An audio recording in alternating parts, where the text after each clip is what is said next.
बच्चों, let's read the question. Calculate total number of electrons present in chromium having n plus l plus m is equal to 7. A option is 1, B option is 2, C option is 5 and D option is। तो यहाँ से इस question में हमारा की concept क्या कहता है कि हमें यहाँ पर बात करना है क्वांटम नंबर्स के बारे में and quantum number of chromium को हम लोग यहाँ लेकर डिस्कस करेंगे। अब अगर यहाँ पर क्रोमियम की बात की जाए, क्रोमियम सिंबल Cr, तो इसका एटॉमिक नंबर होता है 24। तो इसका कॉन्फ़िगरेशन यहाँ से क्या आ जाएगा आपका 1s2 2s2 2p6, इसके बाद आपका आ जाएगा यहाँ से 3s2 3p6 और फिर यहाँ आपका जो 4s2 होना चाहिए था वो हो जाएगा आपका 4s1 and 3d5। D orbital अपने आप को हाफ स्टेबल बनाने के लिए या जो ऑर्बिटल है वो हाफ फील्ड या फुल फील्ड स्टेबल होते हैं, तो अपने आप को स्टेबल कंडीशन में लाने के लिए वो एस ऑर्बिटल से एक इलेक्ट्रॉन वहां से छीन लेता है। ठीक है, क्योंकि एस ऑर्बिटल की एनर्जी कम है।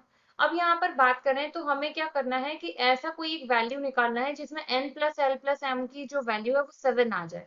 तो n हमारा यहाँ से क्या होता है आपका प्रिंसिपल क्वांटम नंबर, जो मेन आपका शेल का नंबर बताएगा। इसके बाद अगर हम यहाँ से बात करें l की, तो ये होता है हमारा एजीम्यूथल क्वांटम नंबर। ये जो एजीम्यूथल क्वांटम नंबर है इसके लिए वैल्यू होती है 0 से लेकर n-1 तक। फिर हम बात करें m को लेकर इसने बात की है, तो m हमारा हो गया यहाँ से मैग्नेटिक क्वांटम नंबर, और ये मैग्नेटिक क्वांटम नंबर क्या करता है आपका -l से लेकर +l तक की वैल्यू बताता है। तो अब जितने भी हमें यहाँ पर दिए हुए हैं, सपोज हमें दिया हुआ है 1s, यहाँ पर हमने स्पिन को लेकर बात नहीं की है, तो हाँ क्योंकि इसमें क्वेश्चन में n plus L plus M को लेकर मांगा है, तो यहाँ से 1 और प्लस s के लिए वैल्यू कितनी हो जाएगी आपकी, l के लिए वैल्यू होती है 0। ये हम एक बार और डिस्कस कर लेते हैं। L0 पर आपका s ऑर्बिटल, L1 पर आपका होता है यहाँ से p orbital, L is equal to 2 से आपका होता है d और L इज इक्वल टू 3 से हो जाता है f ऑर्बिटल। तो यहाँ पर अगर s दिया हुआ है तो हम लोगों ने इसके लिए 0 वैल्यू लगा दी, 1 आ गया। फिर है हमारा यहाँ से 2s को लेकर बात की गई है, तो n आपका हो गया 2, l आपका हो गया यहाँ से 0, तो ये आ गया हमारा यहाँ से 2।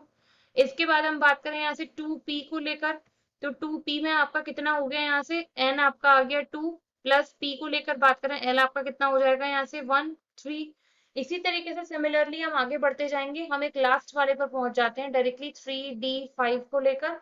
तो 3d5 में n आपका देखकर ही यहाँ से कितना हो गया 3, l आपका कितना हो जाएगा यहाँ से 2। अब l अगर 2 है तो m आपका क्या हो जाएगा -2 -1 0 +1 एंड +2। तो यहाँ से अगर हम बात करें तो हमको क्या देखना था कि जिसके n plus L plus M की वैल्यू 7 आ जाए।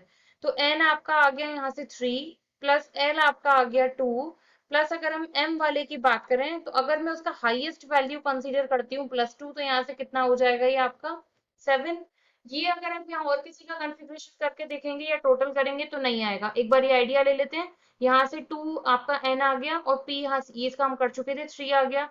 3s की बात करें 3 प्लस 0 से 3 हो जाएगा। 3p की बात करें तो 3 प्लस 1 से 4 आ जाएगा। तो m भी आपका मैक्सिमम अगर हमने 1 लिया तो 5 हो जाएगा। 4s की बात करें तो ये 4 प्लस 0 से आपका हो जाएगा 4। तो लास्ट आपका 3d5 बचता है जिसकी वैल्यू आपकी आ रही है 7। अब देखो इस m ऑर्बिटल को लेकर बात करें, sorry m magnetic quantum number को लेकर बात करें, तो यहाँ जो ये 5 वैल्यूज हैं ये हमको बताती हैं कि d ऑर्बिटल के जो स्पिन है या ओरिएंटेशन है वो 5 टाइप से हो सकता है, जिसके बेसिस पर इसे हम 5 पार्ट्स में डिवाइड कर सकते हैं। इसकी वैल्यू को हम इस तरीके से कुछ ले सकते हैं +1 और +2। तो अगर हमने यहाँ पर वैल्यू 7 के लिए क्या क्या कंसीडर करी है, 3d5 के लिए हमने कंसीडर करी है कि n आपका यहाँ से 3 है, l आपका 2 है और m आपका +2 है, तभी ये वैल्यू 7 बन रही थी। अब उसने क्या मांगा है कि कितने इलेक्ट्रॉन्स प्रेजेंट होंगे अगर ये वाली कंडीशन वहां पे बन रही है। तो ये वाली कंडीशन का मतलब आपसे सीधे सीधे सिर्फ इस वाले जो ऑर्बिटल है इसके इस पार्ट को लेकर बात की गई है। तो इसमें मैक्सिमम कितने इलेक्ट्रॉन्स फेल होते हैं 1 और 2। तो इसका मतलब आपके यहाँ से 2 इलेक्ट्रॉन्स जो हैं वो आ सकते हैं 3d5 के +2 ओरिएंटेशन के लिए। I hope you understood well. Thank you.